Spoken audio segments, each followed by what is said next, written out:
Well, hey guys, how's everybody? Hope you're well. I was about to button this 2171 back up. Figured I'd show the port work or lack thereof. It really honestly ain't much to show. There's the gist of it. As usual, I find myself spending more time on the uppers, but I always tend to seem to get the mix flowing in my direction. I did lower those down, but it ain't what you would think. You can see they're still protruding pretty good. It was mainly due to all the machine work I done that I almost messed up on last night. But hey, this was a junk cylinder starting out. It is an OEM cylinder, but you might be able to make out the little places that's still in it, but maybe not. It's pretty dang slick, but there was damage above and below the exhaust port. You know, someone in a shop or something would have deemed this blown up or unusable, but we tend to try to reuse everything around here. But nothing special. I just mainly cleaned up all the carbon out of the exhaust port. I didn't even polish it. It probably won't get around enough for carbon to build up on it. Intake port, I'll be honest with you, it ain't even damn been touched. The timing fell about right where it needed to fall after the machine work. That's benefits of doing the machine work as well. You end up not having to grind on your intake port, which can be detrimental. But hopefully in the next little bit we get this thing buttoned up and get her fired back up. Alright guys, I've heat cycled her a couple times. She's been starting back on the first pull. Didn't take a lot to tune it. Started easy. It almost needs a decomp. Once it breaks in, it may need one or may need to go to a heavier rope.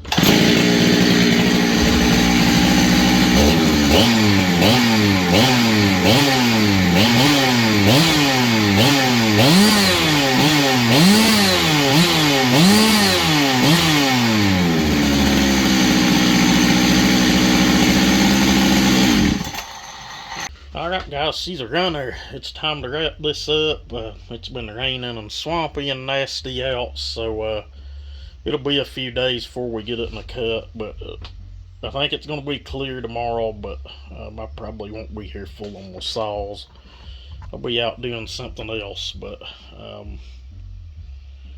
the port work, I know some people are going to question why I didn't do no more than I did. There just wasn't a need in it for what I wanted and what I was doing.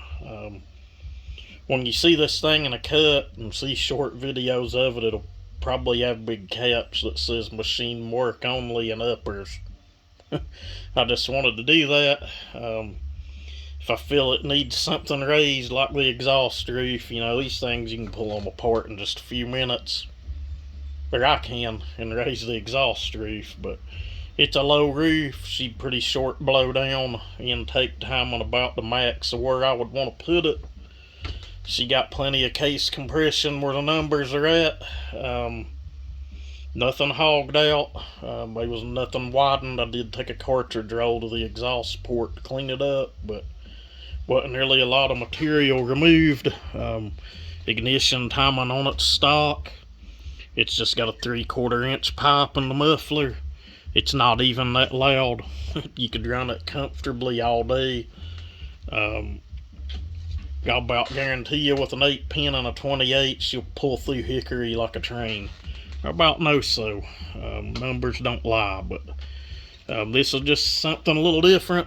I ain't trying to stir nothing up with it, but it'll speak for itself when we get it in a piece of wood. But my luck, it'll blow up or something. The aftermarket piston will screw me, but I think she'll be okay. But anyway, thank you guys for watching. I promise we'll get her in a piece of wood eventually. You guys have a good one.